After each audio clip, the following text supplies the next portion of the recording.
Nakatikim na ba kayo ng tocino na may pagkalasang barbecue? Wow! Tara at samahan niyo ako sa kung anong recipe ang maitatawag ko dito, cherries.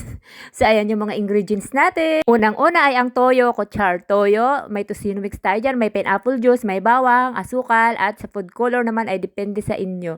So nilagay ko lang dyan ang tocino mix, toyo, at yung pineapple juice. Mga mari, kung wala pala kayong mabiling tocino mix, ang ginagawa ko dati ay ketchup ang nilalagay ko.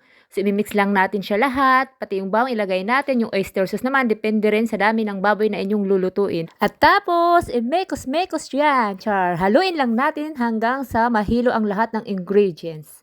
Sa paminta pala, ay dinamihan ko dyan kasi mas gusto ko talaga yung lasang paminta, char. Ito lang, ay napakadali naman itong gawin. Marami naman tayo mapapanood sa YouTube. Para sa akin kasi ay mas nakakatipid yung ganito kaysa bumibili tayo sa labas. At panigurado ako mga mari na magugustuhan ito ng inyong mga anak. At siguradong ito ay masarap kasi nga gawa natin, 'di ba? Sa lasa pala mga mari, kayo na ang mag-a-adjust. Ako nagdagdag ako diyan ng asin at ng pineapple juice kasi medyo marami nga yung baboy na ibababad ko. Dati nga, ang ginagawa ko pag ako ay gumagawa ng tocino, ketchup, oyster sauce, toyo, at asukal lang ginagawa ko kasi nga nagtitipid tayo, cherries.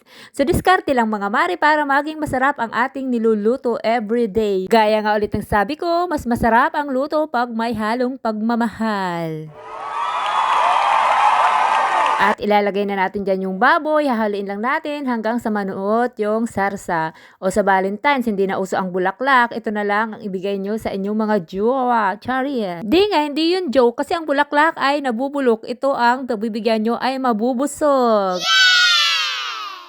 At kapag nahalo na natin ng mabuti ay itatransfer natin siya sa isang lagayan at ilalagay natin sa ref kasi mas masarap to pag matagal ang babad. Thank you for watching!